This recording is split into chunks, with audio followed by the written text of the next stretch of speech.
Teaching improv is difficult because it's a really vague art form, and you have a bunch of people who come into class on the first day of class and they're all strangers and they're expected to make stuff up and say things out loud with each other, and then on top of that be funny, and it can be incredibly intimidating and scary. So my approach to teaching improv is always trying to have a really casual, kind of supportive environment where people feel comfortable to be more, I hate using the word honest with themselves, but like feel supported within the community, within their class, and supported by me, so that they can get to the place where they feel comfortable really expressing their true selves quicker. And that happens a lot. I've been doing it for over 10 years now, and I primarily teach level 1 and level 2 classes. I usually don't teach upper level classes because that's not as much fun. I like the newbies where they're just trying to figure it out and they have these incredible successes and everybody celebrates it and they don't know that they're doing anything wrong. So that's what I like. I love level 1 improv recitals because it's a group of chuckleheads who've been doing it for 2 months and typically are terrified before they go on stage, and they're backstage before they walk out to do their show for all of their friends and family and other improvisers at the theater. And you know, they've got these green faces and these darting eyes and they're like, I don't know why I'm doing this, I hate that I signed up for this. And then they get that first big pop of laughter when they come out on stage in their first scene, and you can just see everybody on stage just be like, oh yeah, we are good at this. We know what we're doing. This is great. And then afterwards, they're like, yeah, I can't believe we did it. And that celebration, to like see adults like triumph over such a like low stakes thing that they like care so much about and they put so much like care and attention to, but it's just like this goofy, we're playing make-em-ups on stage. But when they come out of that, they feel great about it. I like celebrate in that every single time. It's absolutely delightful. All of our classes are 2 hours long, and at the beginning of our classes we do warm-ups, which are just like basic, like loosening our brains up, saying things out loud, just kind of getting into a shared space where we're all going to be goofy with each other. That typically happens for 20 minutes, 30 minutes, depending on what the lesson of the day is. I try to like structure the warm-up to fit into it if I need to. Then the second half of the first hour is an exercise that we're running. So whatever the lesson of the day is, you know, in level 1, it's stuff like learning how to, you know, use invisible objects, or like, what do we do when we have more than 2 people on stage? Let's say we have 5 people on stage. What does that look like? What are those perspectives look like on stage?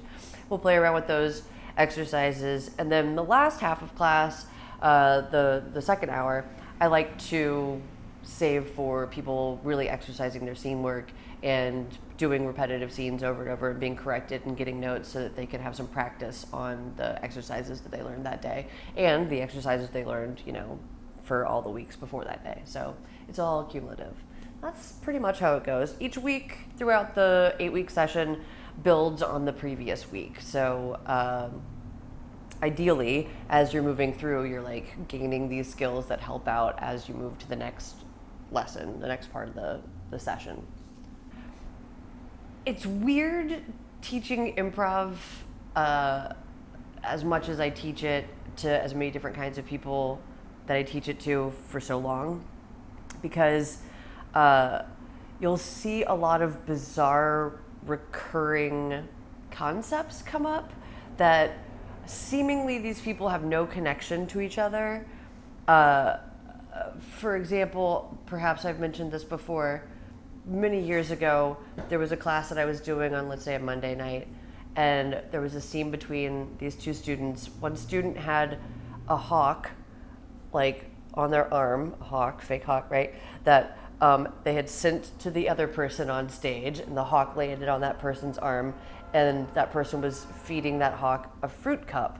That's weird, right? That's a weird thing. Those people came up with it, you know, in the moment in improv. Flash to, like, the Wednesday night class. 2 students are up on stage. one of them had an eagle that they sent to the other person's arm, and that eagle started eating a pudding cup. And I was like, stop the scene. What's going on? Did y'all talk? And they were like, what? What did we do wrong? What did we do wrong? It was like, did you talk to the other people in the Monday night class? And these people didn't know each other. It was just this weird thing in the like ether and zeitgeist that like for some reason these two groups of people had that in their subconscious somehow, and it like came out on stage. And that happens all the time. It's bizarre. And like I have notebooks and notebooks and notebooks that I write all my notes in, that I'll just like every now and then I'll just put a big star next to something and be like, dog's eating ketchup again. That's the third time this week that dog's been eating ketchup. It's so bizarre. I think that is my favorite thing, because it's like, what's going on with this witchy world?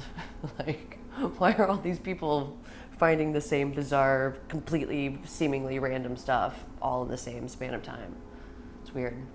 Does that make sense? That's a weird thing to say is my favorite, but it is. I see things that other people don't see, Maddie. I'm kind of a witch. I think that the practice and study of improv is an incredibly valuable skill set that can be applied to a wide range of life skills. People that we teach improv for businesses and to professionals and corporate workshops, and it's not only great for like team building for your specific little group. I mean, we've worked with like the UNO volleyball team, for example. We've worked with like, Apple. So it's like it can go into all of these different kinds of professional and arts and entertainment and athletic groups.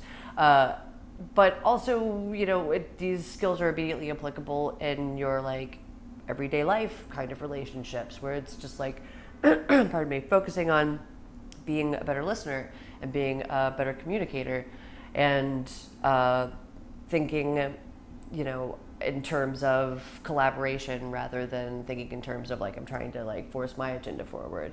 I think it's just makes you a better person and makes you an easier person to work with and be with in the world. So I think everybody should take an improv course or an improv workshop, or just become familiar with it. In fact, we just launched our online improv course, which I don't think anybody's ever done before.